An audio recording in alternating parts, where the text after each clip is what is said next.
This is a CBS News Special Report. Good afternoon. I'm Maurice DuBois. President Trump and Ukrainian President Zelenskyy are meeting at the White House, and moments ago, the two and Vice President JD Vance had an extraordinarily tense moment in the Oval Office. What kind of diplomacy, JD, you are speaking about? What do you mean? I'm talking about the kind of diplomacy that's going to end the destruction of your country. Yes, but if you Mr. President, with respect, I think it's disrespectful for you to come into the Oval Office and try to litigate this in front of the American media. Right now, you guys are going around and forcing conscripts to the front lines because you have manpower problems. You should be thanking the President for trying to bring it into this conflict. Have you ever been to Ukraine? Did you say what problems we have? I have been to. Come once. I've actually watched and seen the stories, and I know what happens is you bring them on a propaganda tour, Mr. President. Do you disagree that you've had problems bringing people into your military? And do you think that it's respectful to come to the Oval Office of the United States of America and attack the administration that is trying to prevent the destruction of your country? A lot of questions. Let's start from the beginning. Sure. First of all, during the war, everybody has problems, even you, but you have nice ocean and don't feel now, but you will feel it in the future. God bless. You don't know that. God bless. God bless. You will not have a war. Don't tell us what we're going to feel. We're trying to solve a problem. Don't tell us what we're going to feel. I'm not telling you. Because you're in no position to dictate that. That's exactly what you're doing. You're in no position to dictate what we're going to feel. We're going to feel very good. You will feel influence. We're going to feel very good and very strong. You will feel influence. You're right now not in a very good position. You've allowed yourself to be in a very bad position, and he happens to be right about it. From the very beginning of the war. You're not in a good position. You don't have the cards right now. With us, you start having cards. Right now, you don't. You're playing cards. Mr. President. You're playing cards. Serious. You're gambling with the lives of millions of people. You're gambling with World War III. You're gambling with World War III. And what you're doing is very disrespectful to the country, this country, that's backed you far more than a lot of people said they should have. Have you said thank you once? This entire meeting? No, in this entire meeting, have you said thank you? You went to Pennsylvania and campaigned for the opposition in October. Offer some words of appreciation for the United States of America and the president who's trying to save your country. Please, you think that if you will speak very loudly about the war, you can... He's not speaking loudly. He's not speaking loudly. Your country's in big trouble. Can I answer? Wait a minute. No. You've done a lot of talking. Your country is in big trouble. I know. You're not winning. You're not winning this. You have a damn good chance of coming out okay because of us. Mr. President, we are staying in our country, staying strong from the very beginning of the war. We've been alone, and we are thankful. I said thanks you haven't in been this alone. cabinet. You haven't been alone. In this cabinet. We gave you, through this stupid president, $350 billion. We gave you military equipment, and your men are brave, but they had to use our military. What about if you didn't have our military equipment, this war would have been over in 2 weeks. In 3 days. I heard it from Putin. In 3 days. This is something maybe new. Less. In 2 weeks. Of course, yes. It's going to be a very hard thing to do business like this. Again, just say thank you. I said a lot of times to American people. Accept that there are disagreements, and let's go litigate those disagreements rather than trying to fight it out in the American media when you're wrong. We know that you're wrong. But you see, I think it's good for the American people to see what's going on. I understand, sir. I think it's very important. That's why I kept this going so long. You have to be thankful. You don't have the cards. You're buried there. Your people are dying. You're running low on soldiers. Listen, you're running low on soldiers. It would be a damn good thing. And then you tell us, I don't want a ceasefire. I don't want a ceasefire. I want to go, and I want this. Look. If you could get a ceasefire right now, I tell you, you take it so the bullets stop flying and your men stop getting killed. Of course, we want to stop the war. But you're saying you don't want a ceasefire. But I said to you, I want a ceasefire. With guarantees. Because you'll get a ceasefire faster than an agreement. Ask our people about ceasefire, what they think. That wasn't with me. That wasn't with me. That was with a guy named Biden, who was not a smart person. That was with Obama. It was your president. Excuse me. That was with Obama, who gave you sheets, and I gave you javelins. Yes. I gave you the javelins to take out all those tanks. Obama gave you sheets. In fact, the statement is Obama gave sheets and Trump gave javelins. You got to be more thankful, because let me tell you, you don't have the cards. With us, you have the cards. But without us, you don't have any cards. One more question to Mr. Vice President. I'm sorry. It's going to be a tough deal to make, because the attitudes have to change. What if Russia breaks ceasefire? What if Russia breaks peace talks? What do we do then? I understand that it's a heated conversation right now. What are you saying? She's asking, what if Russia breaks the ceasefire? Well, what if anything? What if a bomb drops on your head right now? Okay? What if they broke it? I don't know. They broke it with Biden, because Biden, they didn't respect him. They didn't respect Obama. They respect me. Let me tell you, Putin went through a hell of a lot with me. He went through a phony witch hunt where they used him and Russia. Russia. You ever hear of that deal? That was a phony Hunter Biden, Joe Biden scam. Hillary Clinton, Shifty Adam Schiff. It was a Democrat scam. And he had to go through that. And he did go through it. We didn't end up in a war. And he went through it. He was accused of all that stuff. He had nothing to do with it. It came out of Hunter Biden's bathroom. It came out of Hunter Biden's bedroom. It was disgusting.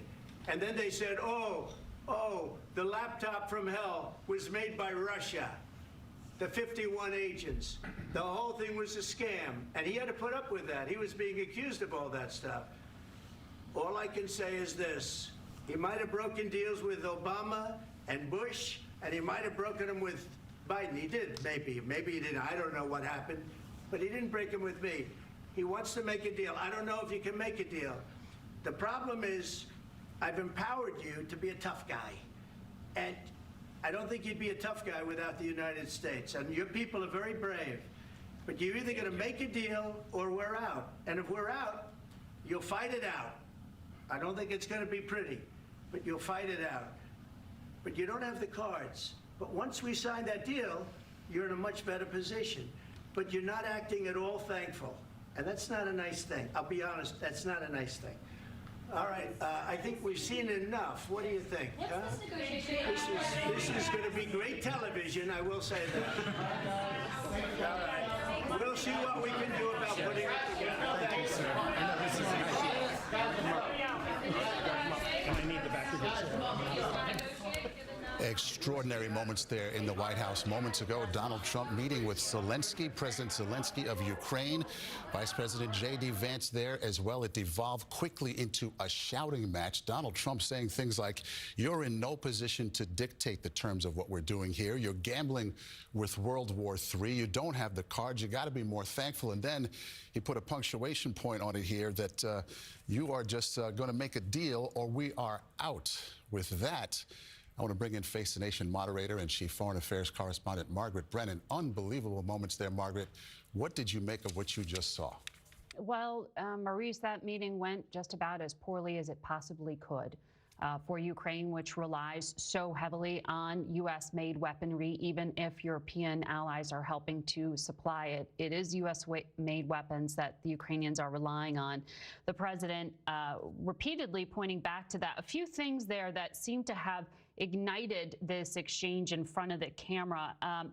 You know, it was JD Vance who jumped into the conversation, arguing that there is a path to peace through diplomacy. The thing that seemed to be the irritant was when President Zelenskyy pointed out that there had been repeated diplomatic deals with Vladimir Putin of Russia to stop the Ukraine invasion, but that was back after the 2014 partial invasion. And President Zelenskyy made that point, saying we have had ceasefires and Russia has violated them and just used it to rebuild and then go through with this full-scale invasion.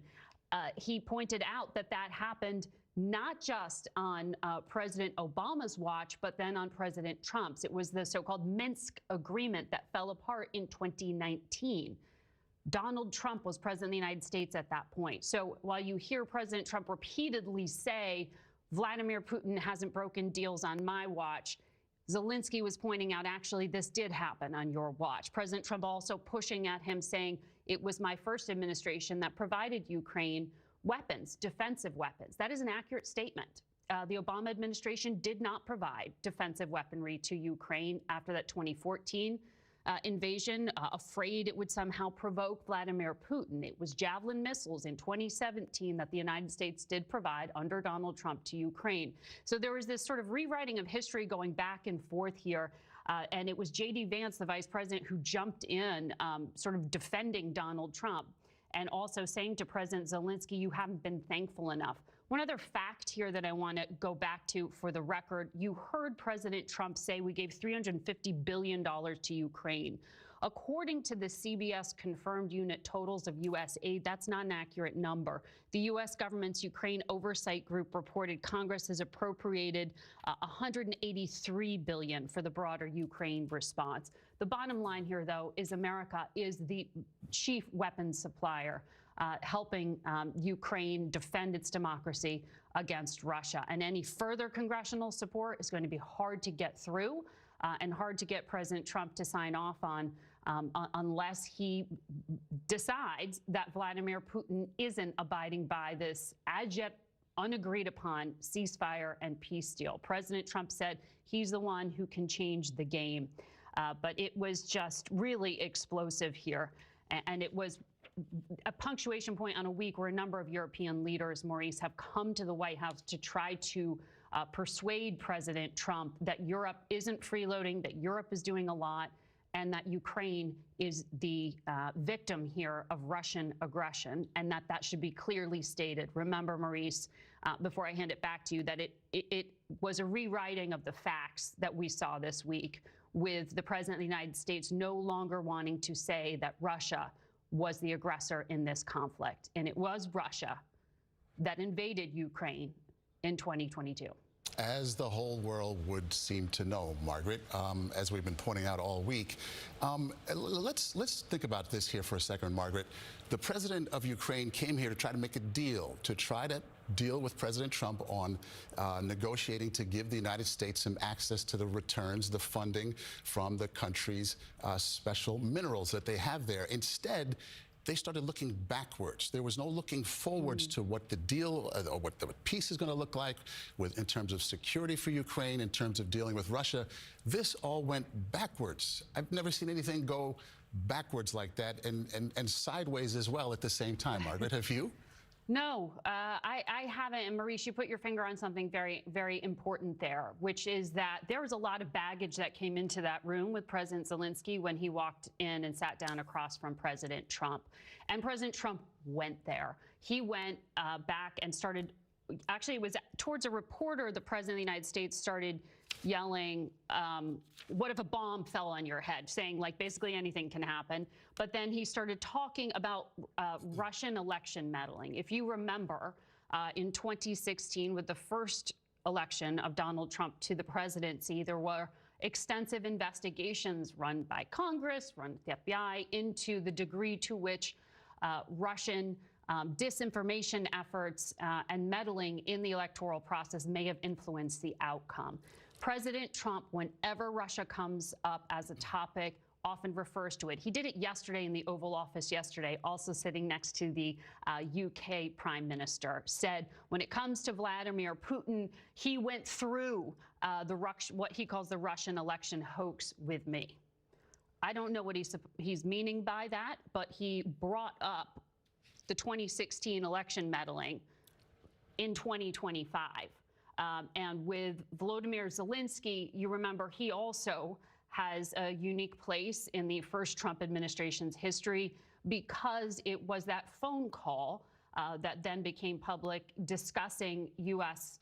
aid to Ukraine that was the, and whether it was withheld for political purposes, that was the focus of the first impeachment of Donald Trump. The President of the United States just brought up Hunter Biden's bathroom, and I think that was a reference back to that impeachment episode. So, Maurice, there was a lot of baggage that was brought into this conversation, which was supposed to be about a minerals agreement and investment between the U.S. and Ukraine.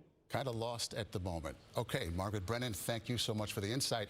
Let's head over to Nancy Cordes, Chief White House Correspondent. Nancy, that was really something to witness. Where do we go from here?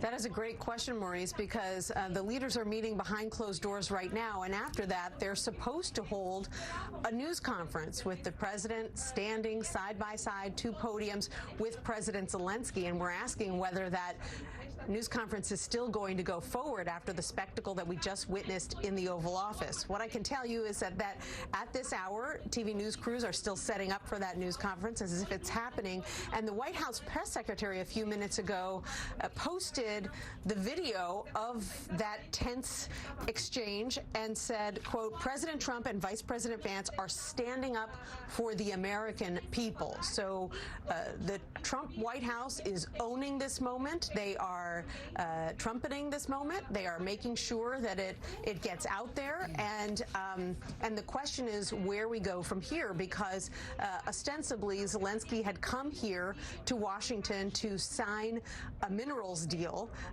and obviously what happened in the Oval Office is that as they talked to reporters for about 45 minutes before you even got to that very combative exchange at the very end, the tension was ratcheting up the entire time because President Trump wanted to talk about this big, beautiful minerals deal and how the U.S. was going to be an investor and what the U.S. was going to get out of it, while Zelenskyy, unsurprisingly, wanted to focus much more on security for his country and a peace deal and trying to make the case in front of the cameras to President Trump and obviously the vice president that Vladimir Putin was someone who couldn't be trusted, and that, in his words, Putin was a terrorist who doesn't abide by the rules of war or the rules of peace. And that appears to be what really rankled President Trump. And eventually, after taking questions and making their various positions known for 45 minutes, led to this outburst. Nancy, I know you've been in the Oval many times. You've covered the White House for a good long time. Has anything like that ever materialized before your eyes? Well, certainly not in the Biden years, Maurice, and part of that is because typically when President Biden and most presidents welcome a foreign leader into the Oval Office, a small group of reporters is allowed in, just like I was yesterday when Prime Minister Keir Starmer of the UK was visiting. We're allowed in, the two men are sitting in chairs, or the two leaders are sitting in chairs, just like you see there. They both make a little statement. Maybe the president takes one or two questions, and then we're ushered out. You know, we're shouting, we're trying to get more questions answered, but typically that's called a spray. It doesn't last very long, and then they actually get down to business behind closed doors. What President Trump clearly likes to do is hold court, take lots of questions. The foreign leader takes lots of questions, and that poses an interesting challenge and dilemma for the foreign leader who is at his side, to make a case in public that he thinks will get him farther than if he does it in private. And in this case, that calculation by Zelenskyy appears to have backfired because President Trump basically ended up scolding him the way someone might scold a teenager, telling him, you're ungrateful and you need to say thank you. And the situation just evolved from there. Yeah, supposed to be a photo op, Nancy, but you're gambling with World War III came out of that eventually from President Trump. Nancy Cordes at the White House, thank you. Let's go to our Imtiaz Tayeb in Kyiv in Ukraine. I don't know, Imtiaz, if you've had a chance to gauge any kind of reaction at this point. I know it's early, but what did you make of what you saw? It is quite a scene at the White House. Here in Kyiv, people, of course, are digesting what they've just seen.